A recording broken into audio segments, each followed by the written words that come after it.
The slap echoed through the small living room like a thunderclap tearing through silence.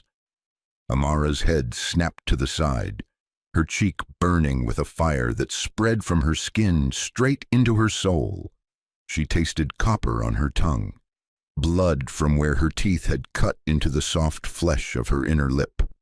Her husband, Cheek, stood over her like a storm cloud, his hand still raised, his eyes cold and empty as a dried-up well. The air between them crackled with violence barely contained. Behind him, leaning against the doorframe with her arms crossed over her chest, stood Mama Ngozi, Amara's stepmother.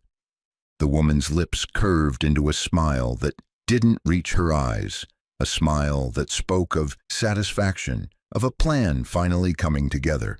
The room smelled of stale beer and something darker, betrayal, thick and suffocating. Amara's wrapper had come loose during the struggle, and her knees pressed into the cold wooden floor, bruised and trembling. She tried to stand, but her body refused to obey, shock and pain holding her captive in that humiliating position. "You are nothing," Cheeky hissed, his voice low and venomous, each word designed to cut deeper than any blade. "Do you hear me, woman? Nothing. Less than the dirt I scrape off my shoes." He turned away from her as if she were invisible, as if she had already ceased to exist in his world. Mama Ngozi pushed herself off the doorframe and walked forward with the slow, deliberate steps of someone who had waited years for this moment. She reached into her handbag, an expensive leather thing that Amara recognized, the one she'd bought with money meant for school fees, and pulled out a folded document. The paper looked official, stamped and signed, the kind that changed lives and sealed fates. Mama Ngozi handed it to Chike with a flourish, like a queen bestowing a gift upon a loyal subject. "Right here, my son," she said sweetly, her voice dripping with false maternal warmth. "Just as we agreed." Amara's heart stuttered in her chest. Something about that paper made her blood run cold. She recognized the color of the folder, the official seal in the corner. It was her father's land deed, the only thing Papa Ize had left her, the only proof that she had once been loved, once been somebody's precious daughter. "No." The word escaped her lips as barely more than a breath, a prayer to a God who seemed to have stopped listening months ago. Chike unfolded the paper with theatrical slowness, his eyes scanning the document before lifting to meet hers with something that looked disturbingly like triumph. "You signed it over to me, Amara," he said, his voice now calm, matter-of-fact, as if discussing the weather or the price of Gary at the market. "The land is mine now. All of it, every inch your father worked himself to death for, mine." Amara's vision blurred as tears gathered behind her eyes, hot and desperate. "I never signed anything." Her voice cracked, rising with panic that threatened to choke her. "I would never. Papa's land. It's all I have left of him." Mama Ngozi laughed then, a sound like breaking glass, sharp and cruel and utterly without mercy. She knelt down beside Amara, bringing her face close enough that Amara could smell the expensive perfume mixed with something bitter underneath. "Oh, but you did, my dear child," Mama Ngozi whispered, her breath hot against Amara's ear. "Right here, see? Your name in beautiful letters, and your thumbprint, pressed so perfectly beside it." She held the paper in front of Amara's face, and there it was, a signature that looked almost like hers, almost but not quite, and beside it a thumbprint that could have belonged to anyone. Amara's hands trembled as the full weight of the betrayal crashed over her like a wave. These two people, the husband who had promised to protect her, and the stepmother who had raised her after her own mother died, had conspired together to rob her of everything. The room spun. The walls seemed to close in. Through the window she could see the mango tree her father had planted the year she was born. its branches heavy with fruit he would never taste again. How had she arrived at this moment? How had the girl who once believed in love and justice and the goodness of family ended up here on her knees, bleeding and broken? The questions swirled in her mind like vultures circling prey, but no answers came. Only pain, only the terrible crushing weight of loss. To understand how Amara's world shattered into pieces, too small to gather, one must travel back in time, back to when she was just a girl who believed her father's love could shield her from any storm.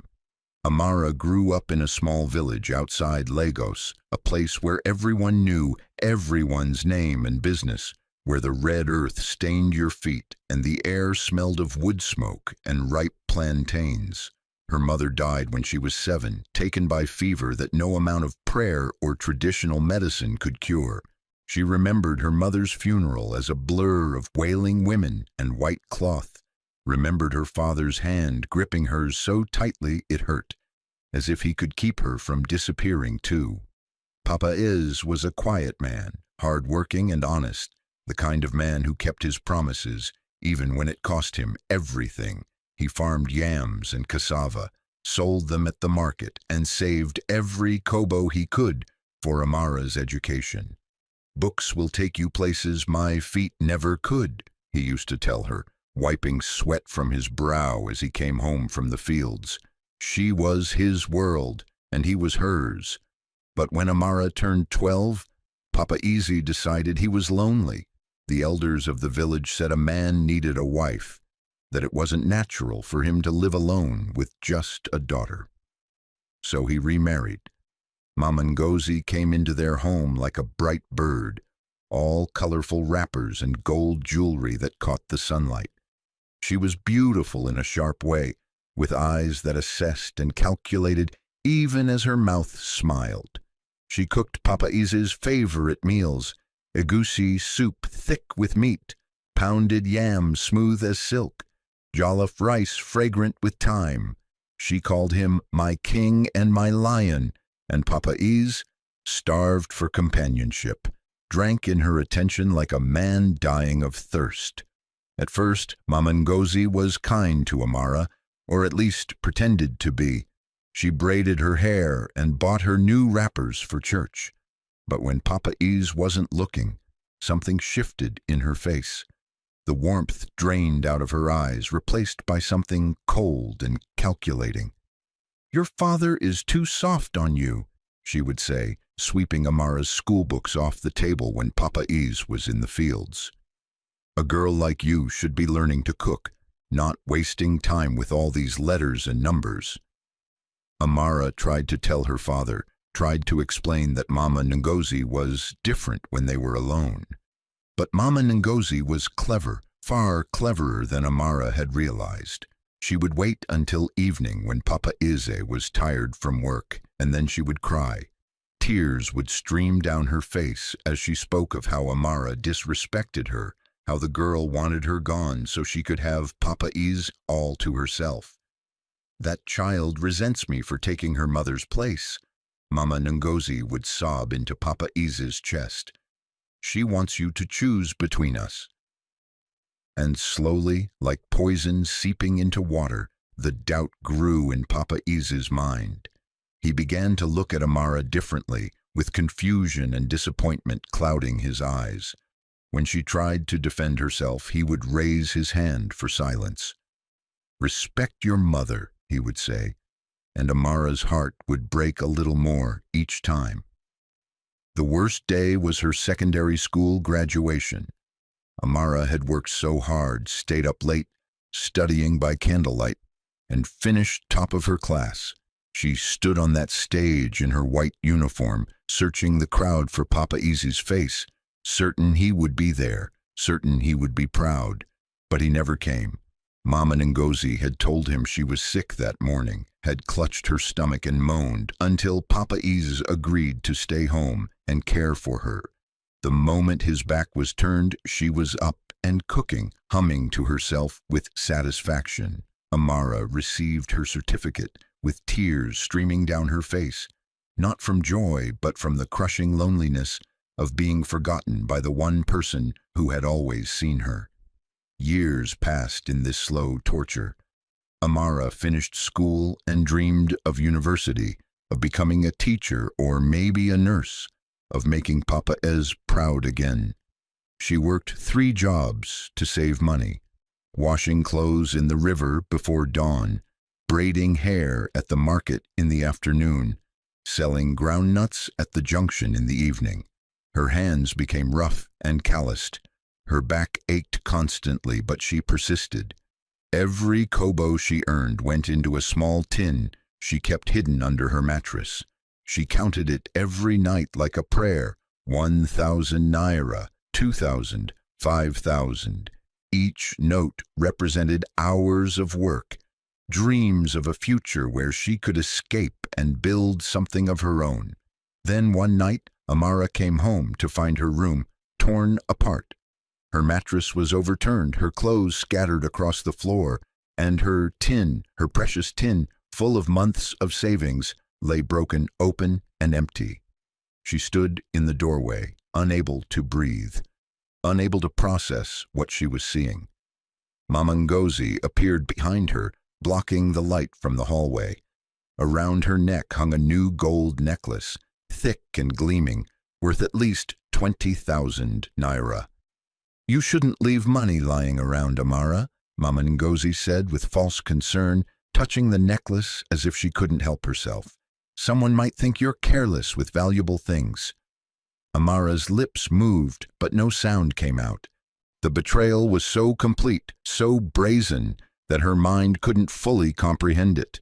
That money had been her hope, her ticket out, and Mama Ngozi had taken it as casually as plucking fruit from a tree. That night, Amara cried for the last time over stolen money. She made a decision. She would work harder, save smarter, and one day she would leave this house and never look back. But fate had other plans. Papa Ez fell ill during the rainy season. What started as a cough turned into malaria, and malaria turned into something worse that the village doctors couldn't name. His body grew thin, his skin took on a grayish tinge, and his breath came in rattling gasps that kept Amara awake at night. She stayed by his bedside, feeding him soup spoonful by spoonful, bathing his fevered skin with cool water, praying to every god and saint she could name. Mama Ngozi visited his room once, maybe twice. She would stand in the doorway, her face arranged in an expression of concern that never quite reached her eyes. "Don't worry, my husband," she would say loudly enough for the neighbors to hear. "I'll make sure everything is taken care of when you're gone."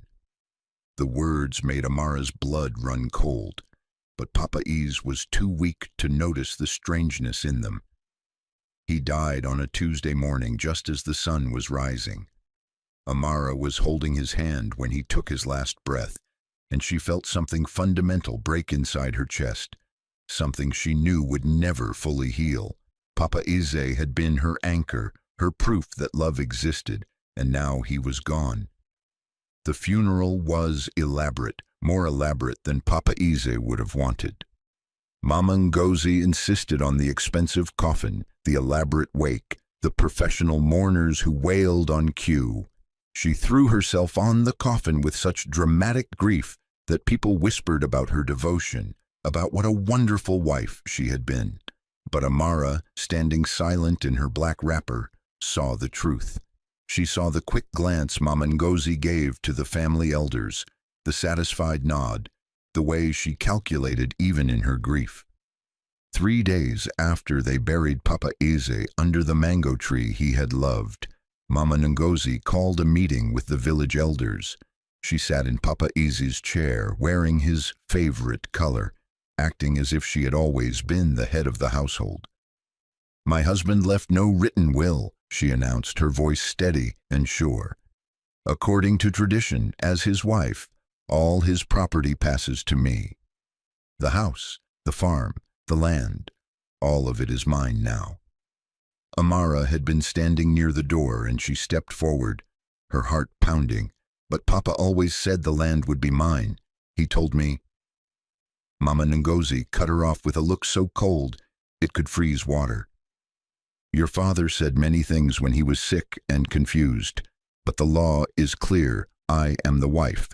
The property is mine. She turned to the elders, appealing to them with tears forming in her eyes. Surely you won't let this child dishonor her father's memory by challenging his widow? What kind of daughter questions her mother's inheritance? The elders, old men who valued tradition above all else, nodded gravely. One of them, Chief Okonkwo, placed his hand on Amara's shoulder. Let it go, child. Your stepmother will care for you. This is not a battle you can win. Amara wanted to scream, wanted to fight, wanted to demand justice, but she was 19 years old with no money, no lawyer, no power. The elders had spoken. Mama Ngozi had won.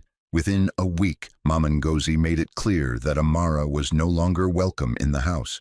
You're old enough to find a husband, she said. It's time you stopped being a burden and started contributing. Amara moved into a small room behind the market, working as a cleaner at the local school. She barely earned enough for food. That's when Chiki appeared, like a lifeline thrown to a drowning woman. He was tall and handsome, with smooth skin and an easy smile that made her feel seen for the first time in years. He worked in the city, or so he claimed, and he wore clean shirts that smelled of expensive detergent. He bought her suya wrapped in newspaper and bottles of cold Fanta, small luxuries she couldn't afford herself. He told her she was beautiful, that she deserved better than this village, that he could give her a life of comfort and respect. I'll take care of you, Amara, he promised, holding her hand as they sat under the evening sky. You won't suffer anymore. You'll be my queen. She was 19, alone, desperate for someone to see her as valuable. When he proposed after only 2 months of courtship, she said yes. The wedding was small and quick. Mama Ngozi didn't attend, sent no gift, offered no blessing. Amara told herself she didn't care. She was escaping, starting fresh, building a new life with a man who loved her. She was so wrong. The first time Chiki hit her was 3 months after the wedding. They were living in a small flat in a neighborhood that smelled of fried fish and exhaust fumes. Amara had been cooking dinner when she noticed the time, midnight, and Chik still wasn't home. When he finally stumbled through the door, she smelled perfume on him, sweet and cloying, definitely not hers. Where were you? She asked, trying to keep her voice gentle, non-accusatory. His hand moved so fast she didn't see it coming. The slap knocked her sideways into the wall, her head connecting with a sickening thud. For a moment she couldn't hear anything except ringing in her ears. Don't ever question me, Chiki said quietly, his voice terrifyingly calm. I'm your husband. You obey. You serve. You keep your mouth shut. He walked past her to the bedroom as if nothing had happened. Amara stood in the kitchen, her hand pressed to her burning cheek, and realized with creeping horror that she had married her nightmare. From that night forward, she learned the rules of survival. Don't ask questions. Don't look him in the eye when he's angry. Make yourself small and invisible. Cheeks stopped coming home regularly. When he did show up, he was drunk or angry or both, looking for reasons to lash out. Amara walked on eggshells in her own home, trying to anticipate his moods, trying to prevent the storms. She got a job cleaning offices at night to contribute to the rent, since Chike's mysterious city job seemed to produce money only sporadically. One evening, while washing his clothes, she found a receipt tucked in his trouser pocket. It was from an expensive jewelry store, a gold necklace and earrings bought just 2 days prior. A woman's name was scribbled on the back in Chike's handwriting, Adaze, with a heart drawn beside it. Amara's hands shook as she held the paper. She knew she shouldn't ask, knew it would only lead to pain, but something inside her needed confirmation of what she already knew. That night, when Chike came home in a surprisingly good mood, She gathered her courage. Chike, who is Adazi? The change in him was instantaneous. His face darkened like a sky before a storm. He crossed the room in 3 strides and snatched the receipt from her trembling hand. Then he laughed, a sound completely devoid of humor. Adaz? She's someone who knows how to please a man. Someone who doesn't question me or cry all the time. Someone who actually makes me happy. He crumpled the receipt and threw it at her face. Unlike you. The words cut deeper than any physical blow could. Amara realized then that her husband didn't just not love her. He actively despised her, saw her as less than human, as an object he could use and discard at will. She was trapped in a marriage that was slowly killing her spirit, and she had no idea how to escape. Months passed in misery. Amara stopped eating properly, lost weight until her clothes hung on her frame. She stopped sleeping well, jolting awake at every sound, afraid Chike would come home in one of his rages. She thought about leaving, but where would she go? Back to the village where Mama Ngozi had poisoned everyone against her, to a city where she knew no one and had no money. She was caught in a trap of her own desperation, and the walls were closing in. Then, one afternoon, Mama Ngozi appeared at her door. Amara hadn't seen her stepmother in over a year, and the sight of her standing there with a concerned expression on her face was so shocking that Amara just stared. "My dear child," Mama Ngozi said, her voice dripping with false sweetness, "I heard you were having troubles. I came to help." She pushed past Amara into the flat, looking around with barely disguised disdain. "I need your help with something, Amara." "It's about your father's land." Amara's heart clenched. "What about it?" Mama Ngozi pulled out a folder from her bag, spreading papers across the small table. "The government is doing a new land registration system.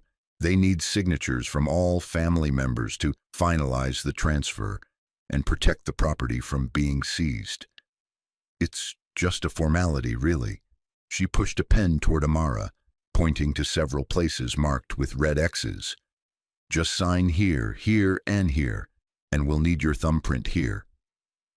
Something felt wrong. Amara's instincts screamed at her to stop, to read the documents carefully, to ask questions. But she was so tired, so worn down by months of abuse and fear and loneliness. Her mind wasn't working properly, couldn't focus on the small print swimming before her eyes. "Why do you need my signature if the land is yours?" Amara asked weakly. Mama Ngozi's smile tightened almost imperceptibly. "Because you're still Papa Easy's daughter. The government wants to ensure no one contests the ownership later. Don't you trust me, Amara? Don't you want to protect your father's legacy?" The manipulation was so smooth, so practiced, that Amara almost didn't notice it. She picked up the pen with shaking hands. She signed where Mama Ngozi pointed. She pressed her thumb onto the ink pad and then onto the paper, and with those simple actions, she signed away the last thing connecting her to her father, though she wouldn't know it until it was far too late. Mama Ngozi gathered the papers quickly, her movements suddenly brisk and businesslike. "Thank you, my dear. You've done the right thing."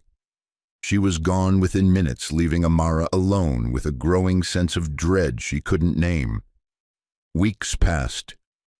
Then one night, Amara woke to the sound of Chike's voice from the living room. He was on the phone, his voice excited in a way she rarely heard. "Yes, the land is mine now," he was saying.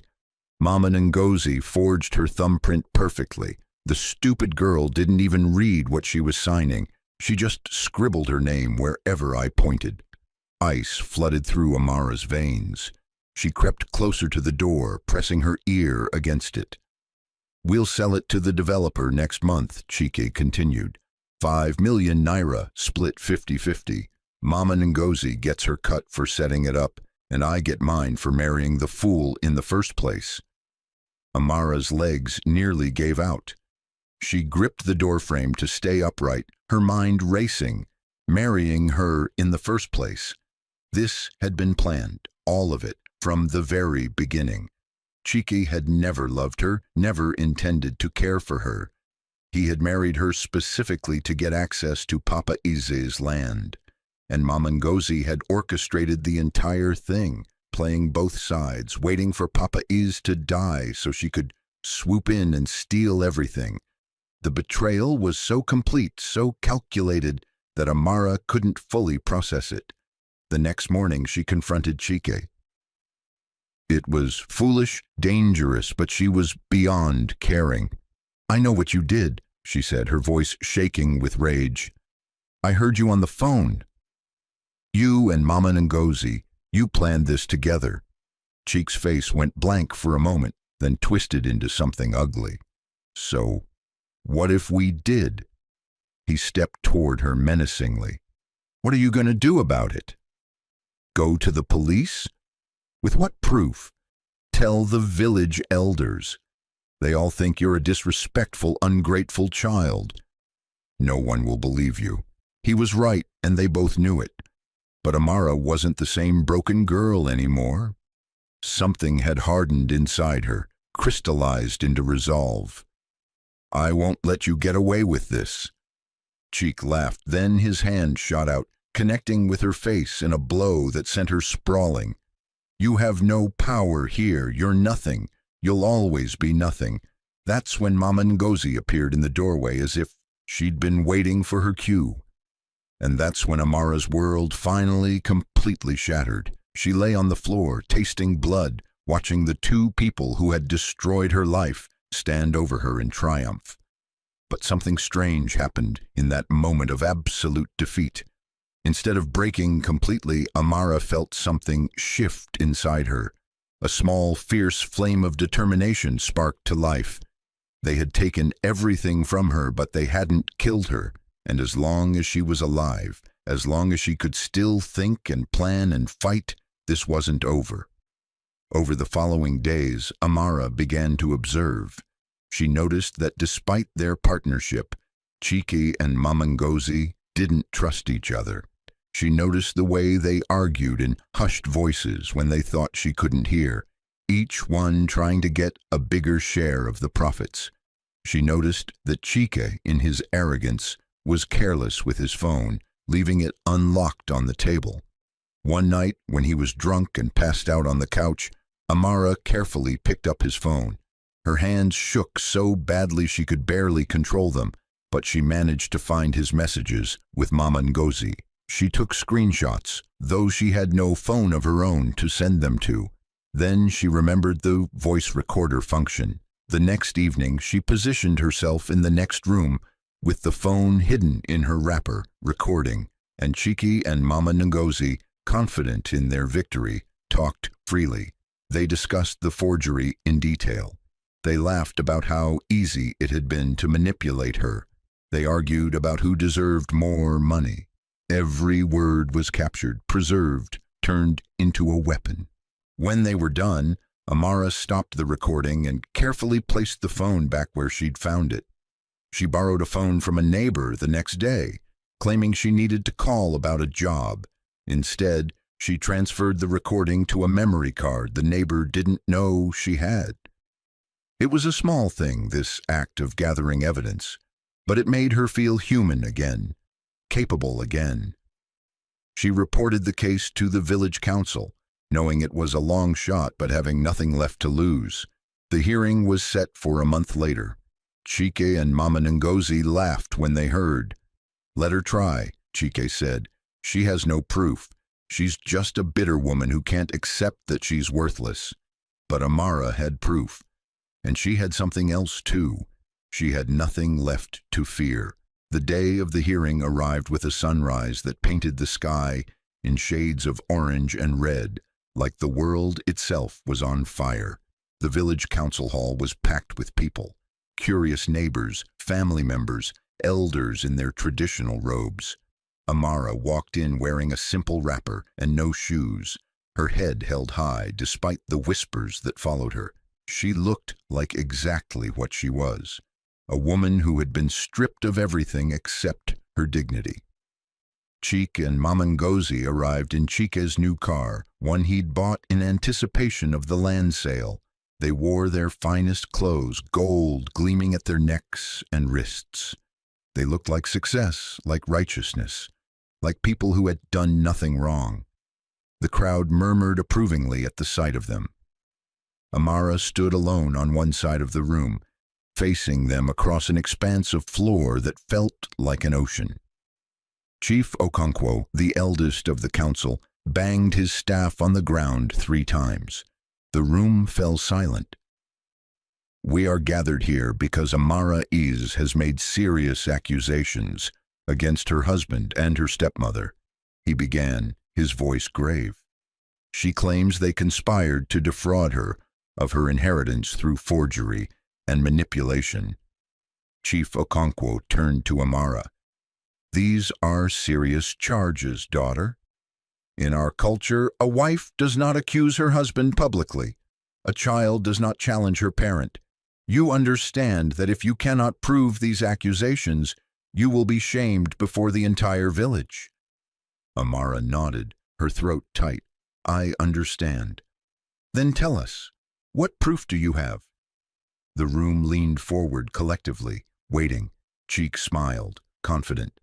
Mama Ngozi's face was serene, already composed in anticipation of her victory. Amara reached into her wrapper and pulled out a small borrowed phone. "I have their confession," she said clearly, "in their own words." The room gasped. Chike's smile faltered. Mama Ngozi's eyes narrowed dangerously. "She's lying," Chike said, standing up.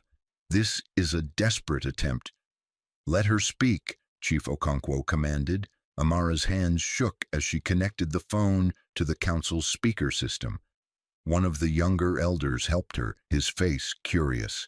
Then she pressed play. Cheek's voice filled the room, tinny but unmistakable. "Yes, the land is mine now. Mama Ngozi forged her thumbprint perfectly. The stupid girl didn't even read what she was signing." Then Mama Ngozi's voice, equally clear. "I've been planning this since her father got sick. That girl has always been in the way. She's weak, just like her mother was." Cheek's laugh came next. "Once we sell the land to the developer, we split the money 50-50, 5 million naira. Not bad for a few months of pretending to care about a worthless girl." The recording continued for another 2 minutes, laying out the entire conspiracy in brutal detail. When it finally ended, the silence in the room was absolute. No one moved, no one breathed. Chief Okonkwo's face had turned to stone. The other elders looked at each other in shock and disgust. The crowd began to murmur, a low rumble of anger and disbelief. Chike jumped to his feet, his face contorted with rage and fear. "That recording is fake. She edited it somehow. You can't trust technology." "Sit down," Chief Okonkwo said, his voice like iron. Mama Ngozi tried a different approach. She stood with tears streaming down her face, her voice breaking. "She trapped us.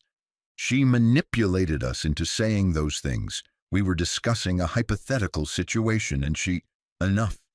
Chief Okonkwo's staff struck the ground with a crack that made everyone jump. "I have heard enough lies from both of you." He turned to the other elders, and they huddled together, speaking in low voices. The crowd waited, tension crackling through the air like electricity before a storm. Finally, Chief Okonkwo turned back to face the room. "The council has made its decision," he announced. "The evidence is clear. Chika Okafor and Ngozi Eze conspired to defraud Amara Eze of her rightful inheritance through forgery, manipulation, and lies." He pointed his staff at Chike. "You married this woman under false pretenses, with the sole intention of stealing her property. You are not a husband, you are a thief and a liar." He turned to Mama Ngozi. "And you took a sacred duty as a stepmother and twisted it into something evil. You dishonored your late husband's memory and betrayed his only child for money. You bring shame to every woman in this village." The crowd erupted in angry shouts. People who had whispered about Amara, who had judged her, now turned their fury on Chika and Mamangozi. Chief Okonkwo banged his staff for silence. The marriage is declared void. The land transfer is null and void. All property will be restored to Amara Ize. Additionally, Chike Okafor and Ngozi Ize will face criminal charges for fraud. Mamangozi let out a wail of protest, but no one listened. Chike tried to push through the crowd toward the exit, but several men blocked his path. Amara stood in the center of the chaos, feeling nothing. She had won, but victory felt hollow. Justice had been served, but it couldn't bring back the years of suffering, couldn't heal the wounds carved into her soul.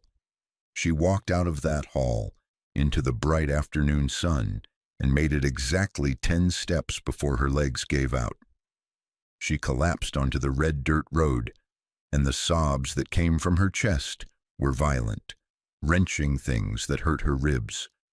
She cried for her father, for her lost childhood, for the girl she'd been before the world taught her that people were capable of such cruelty.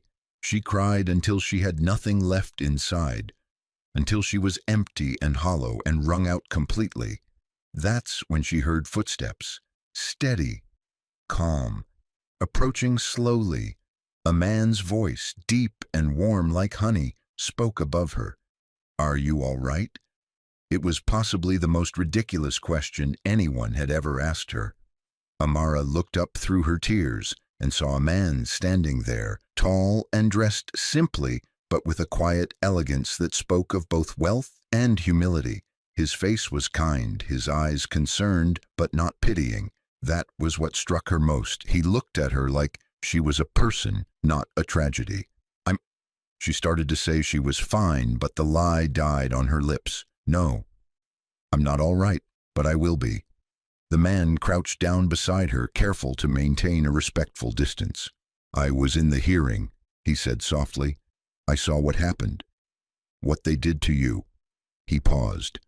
"I saw what you did too." That took incredible courage. Amara wiped her face with the back of her hand, suddenly aware of how she must look. Dirty, crying, broken on the ground. "Who are you?" she asked. "My name is Emeka," he said, "and I think you're one of the strongest people I've ever met." Then he did something unexpected. He stood up and simply waited. He didn't try to help her up, didn't reach for her, didn't make her feel weak or incapable. He just waited until she was ready to stand on her own. When she finally rose, brushing dirt from her wrapper, he smiled gently. "Would you like some water? There's a vendor just there." It was such a normal human gesture after everything she'd been through that Amara found herself nodding. They walked together to the water cellar, and Emeka bought 2 bottles.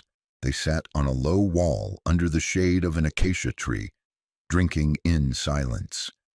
Amara learned that Emeka was a businessman from Abuja, that he'd come to the village to look at agricultural land for investment purposes. He'd heard about the case and attended out of curiosity, never expecting to witness such raw injustice and strength in one afternoon. "What will you do now?" he asked. Amara stared at the horizon, at the red sun beginning its descent. "I don't know," she admitted. "Get my land back, I suppose. Try to build something from the ruins." Emeka nodded thoughtfully. "Rebuilding is hard work, but sometimes what we build from ruins is stronger than what was there before." Over the following weeks, Emeka didn't leave the village, as Amara expected.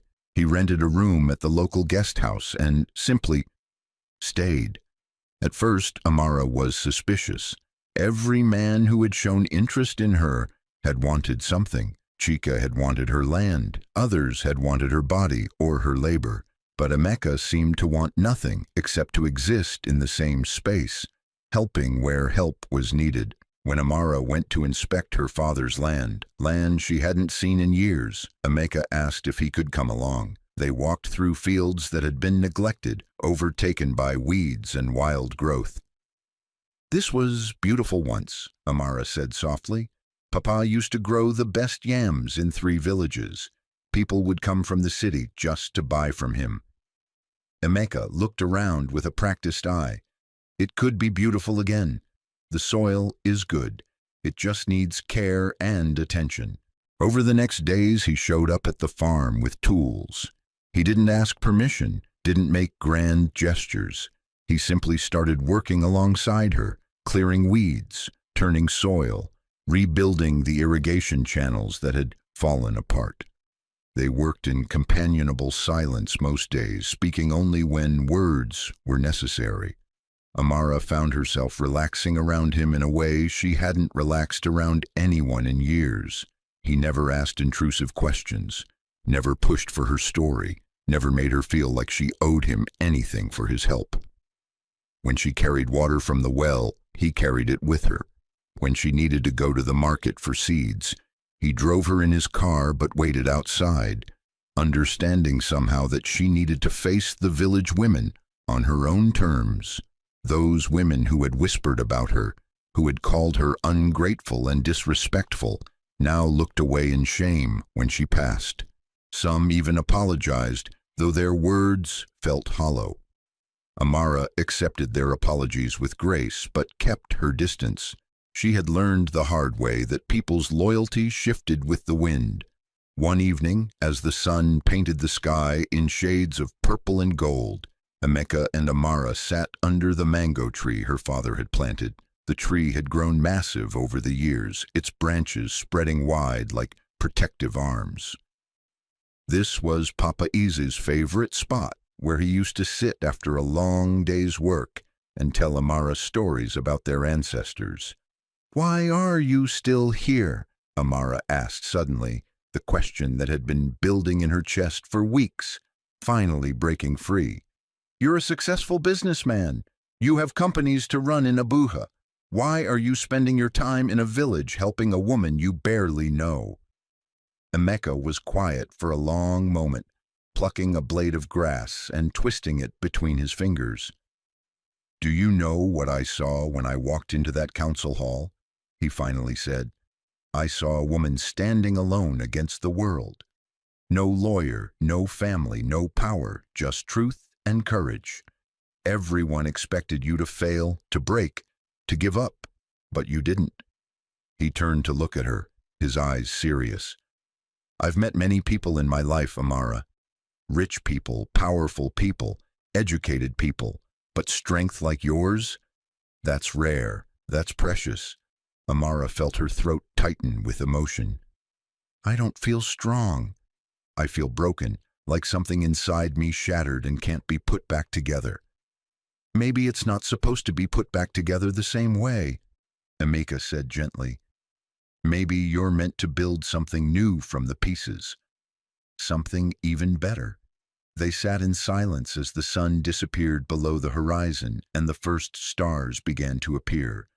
Amara felt something she hadn't felt in years, a tiny seed of hope, fragile and new, taking root in her heart. She was terrified to nurture it, terrified it would be crushed like everything else she'd ever dared to care about. But it was there, undeniable, growing despite her fear. Meanwhile, across the village, Chike and Mama Ngozi's world was collapsing. The developer Chike had tried to sell the land to reported him to the police for fraud. The authorities arrested him and he sat in a cold cell awaiting trial, his expensive clothes now rumpled and stained. His mistress, Adaze, had disappeared the moment she heard about his legal troubles, taking with her the gold jewelry he'd bought her. Mama Ngozi faced even worse consequences. The village that had once respected her turned on her completely. Women who had smiled to her face now spat at her feet. The church refused her donations and asked her not to return. The market vendors charged her double prices or refused to sell to her at all.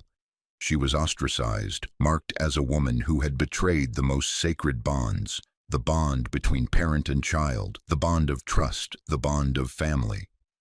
One morning she appeared at Amara's door, not at the small room Amara had been renting, but at Papa Ize's house, which the council had restored to Amara. Mama Ngozi looked like a shadow of her former self. The expensive wrappers were gone, replaced by faded cloth. The gold jewelry had been sold. Her face was gaunt, her eyes hollow. Amara opened the door and found her stepmother standing there, unable to meet her eyes. For a long moment, neither woman spoke. The last time they had faced each other, Mama Ngozi had been triumphant, cruel, secure in her victory. Now she looked small and defeated, broken by the weight of her own actions. "I'm sorry," Mama Ngozi whispered, her voice barely audible. "I know it means nothing. I know I destroyed you for money, but I'm sorry." Amara studied the woman who had made her life a living hell for years. She waited for anger to rise, for the desire for revenge to consume her, but all she felt was a deep, bottomless sadness. "Why?" Amara asked. "Why did you hate me so much?" Mama Ngozi's face crumpled. "I didn't hate you. I hated what you represented. You were his real family, his blood. I was always the outsider, the replacement. I knew that no matter how hard I tried, he would always love you more." She wiped tears from her eyes. "So I decided to take everything from you. If I couldn't have his love, I would have his property. I would have the power." "And was it worth it?" Amara asked softly. Mama Ngozi shook her head, fresh tears flowing. "No, I have nothing now, no home, no respect, no family. I destroyed everything for money I'll never see." Amara felt something shift inside her chest. She thought of Papa Ise, of what he would want. He had been a man of forgiveness, of second chances. "I forgive you," Amara said quietly. The words surprised even her, but once spoken, she realized they were true. "Not because you deserve it, but because I deserve peace. I deserve to stop carrying the weight of your hatred and my anger." Mama Ngozi looked up, shock written across her face. "How can you forgive me after everything?" "Because holding on to anger is like drinking poison and expecting you to die," Amara replied. "I won't let what you did define the rest of my life. You don't get that power over me anymore." She paused, then added, "But forgiveness doesn't mean I trust you. It doesn't mean I want you in my life. It just means I'm choosing to let go and move forward." Mama Ngozi nodded, understanding that this was both a gift and a goodbye. She turned and walked away, and Amara watched her go, feeling lighter than she had in years. That evening Emeka came to the house as had become his habit. Amara told him about Mama Ngozi's visit, about the forgiveness she had offered. Emeka listened carefully, then smiled. "That takes even more strength than what you did in the council hall," he said. "Revenge is easy. Forgiveness is hard." They were sitting on the veranda, and Emeka seemed nervous, fidgeting with the edge of his shirt. "Amara, I need to tell you something," he began. "I came to this village for business, that's true. But I'm staying for a very different reason." Amara's heart began to beat faster. "What reason?" Emeka took a deep breath. "I'm staying because of you. Because in the past few weeks, I've come to care about you deeply. Not because I pity you. Not because I want to save you. You're doing just fine saving yourself. But because when I'm with you, I feel like I'm with someone real. Someone who's been through fire and came out stronger. Someone who knows the value of honesty and integrity because she's seen what happens when people lack those things." He reached out slowly, telegraphing his movement so she could pull away if she wanted. She didn't. He took her hand gently. "I'm not asking you to love me back. I'm not asking for anything. I just wanted you to know that I see you, the real you, and I think you're extraordinary." Amara felt tears prick her eyes, but these were different from the tears she'd cried before. These were tears of being seen, of being valued. "I'm afraid," she admitted. "The last time I trusted a man, he destroyed me. How do I know you won't do the same?" "You don't," Emeka said honestly.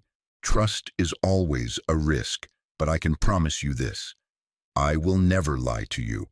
I will never manipulate you. And if you ever want me to leave, I will leave. You have all the power here, Amara, always. It was the promise of respect, of agency, of being treated like a full human being, with choices and dignity. It was everything Chike had never offered, everything she'd stopped believing she deserved.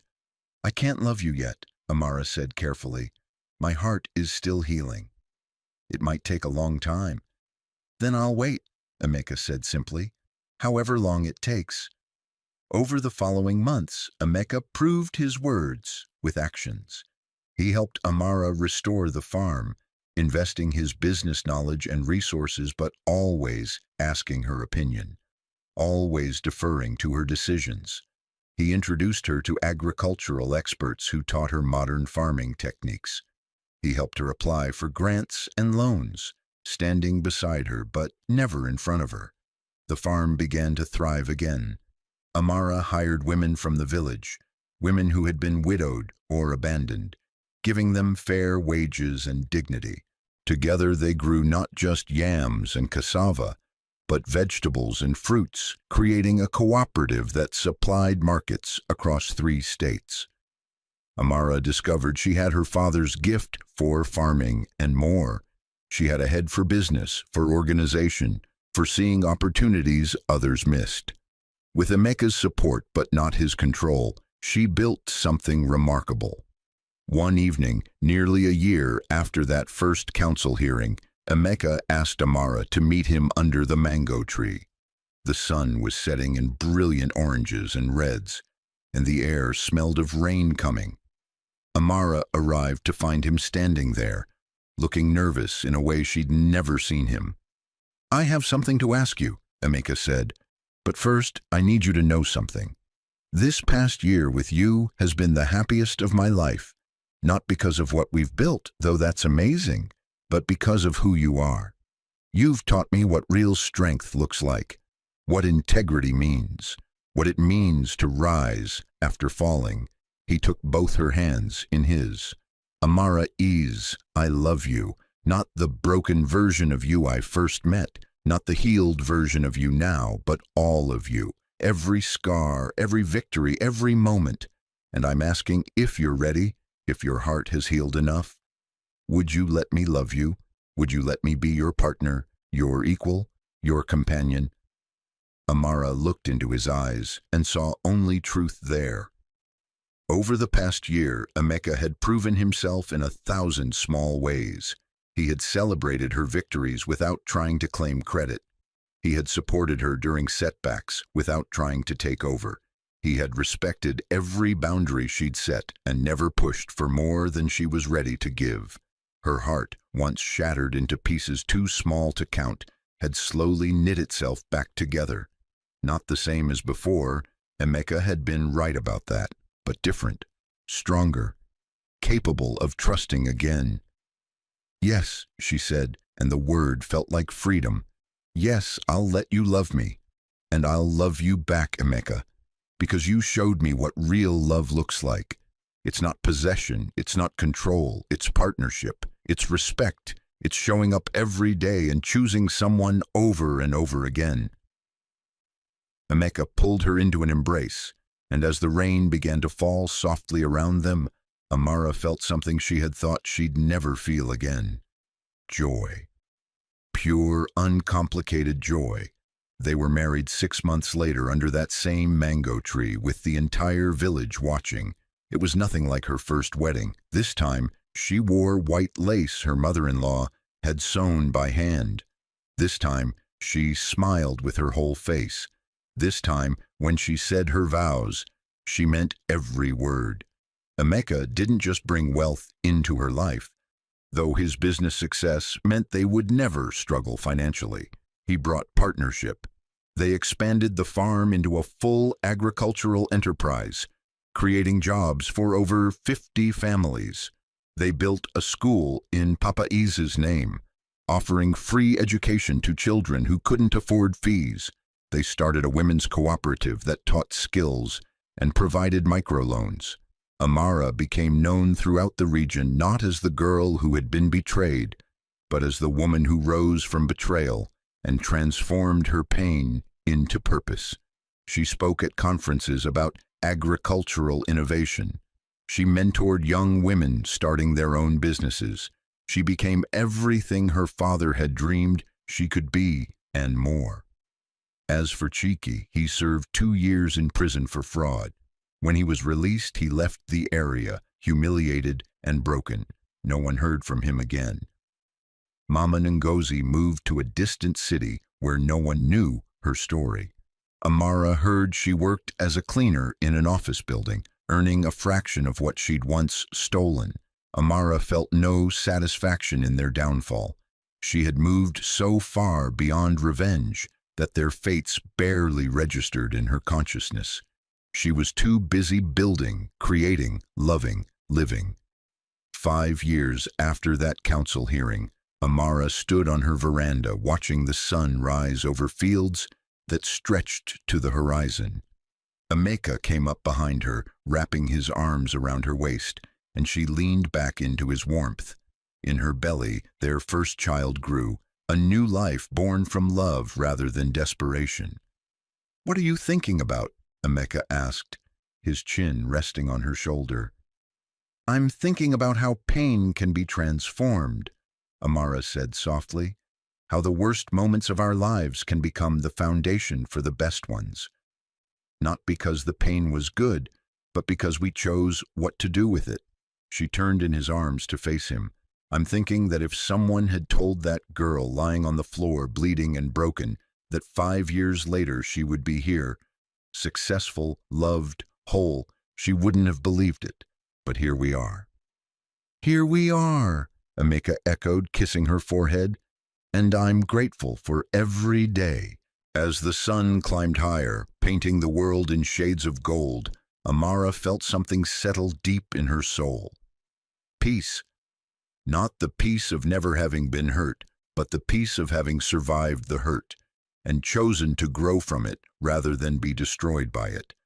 She had been betrayed by the people who should have protected her. She had been abused by the man who promised to love her. She had lost everything and had to rebuild from nothing. But she had also discovered strength she never knew she possessed.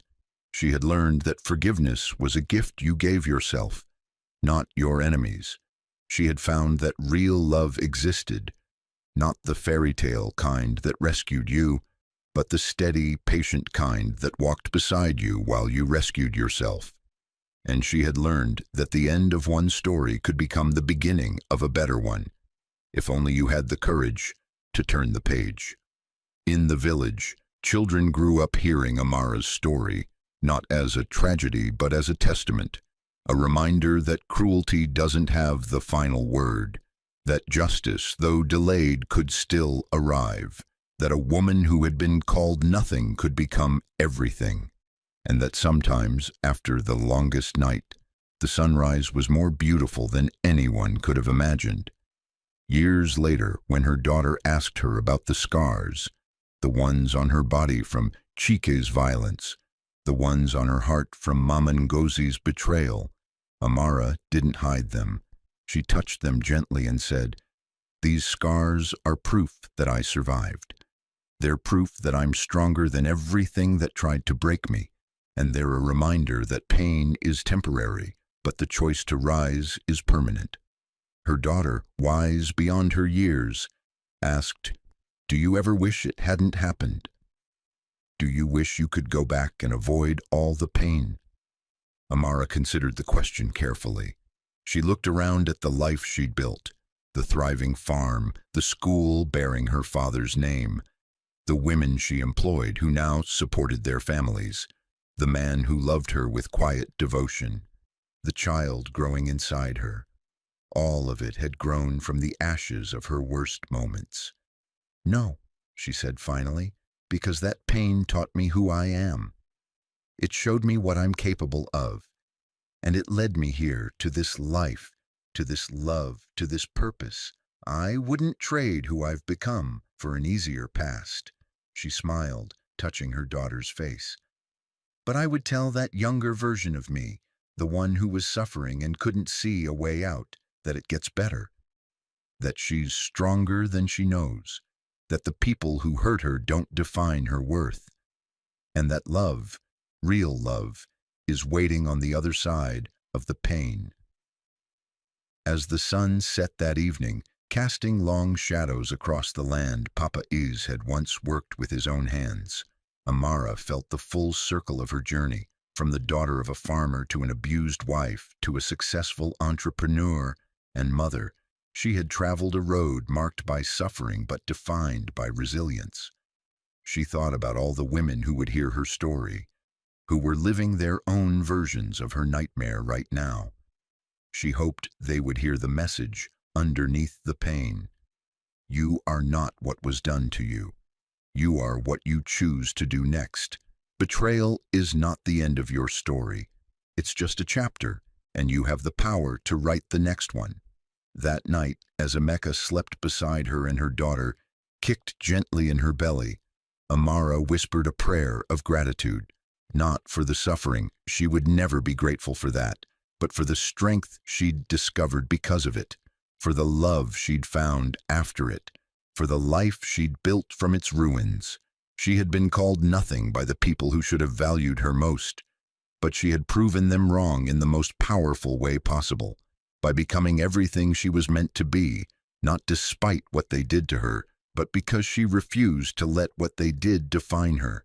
And that, she realized, was the truest form of victory.